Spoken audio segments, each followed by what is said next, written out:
খাগড়াছড়িতে কৃষি পণ্য পরিবহন ও বাজারজাতে অতিরিক্ত টোল আদায়ের প্রতিবাদে মানববন্ধন করেছে ফলস বাগানীদের ৮টি সংগঠন।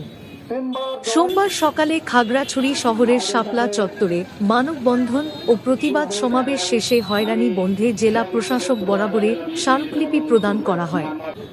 প্রতিবাদ সমাবেশে বক্তারা বলেন, পাহাড়ে উৎপাদিত আম, কাঁঠাল সহ বিভিন্ন ফলের জেলার বাইরে চাহিদা থাকলেও পরিবহন ও বাজারজাতের ক্ষেত্রে বাজার ফাঁ, পৌরসভা ও জেলা পরিষদের টোল আদায়কারীদের বেপরোয়া সিন্ডিকেটের কারণে বাইরের পাইকাররা আসতে চাচ্ছে না।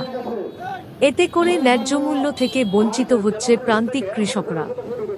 এছাড়া কৃষি পণ্য পরিবহনে সড়কে সড়কে চাঁদাবাজি ও বিভিন্ন কুরিয়ার সার্ভিসগুলোর অতিরিক্ত মূল্যের কারণে পাহাড় থেকে মুখ ফিরিয়ে নিচ্ছে বাইরের ব্যবসায়ী ও ভোক্তারা।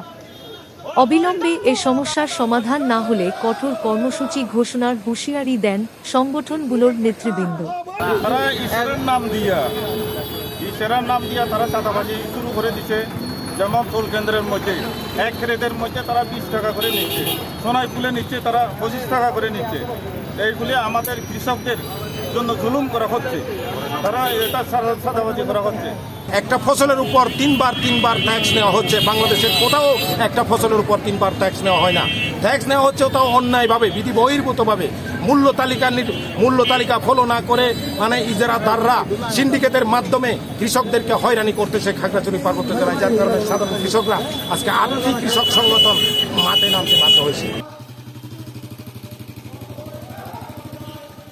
Desk news, Khagrachhari live.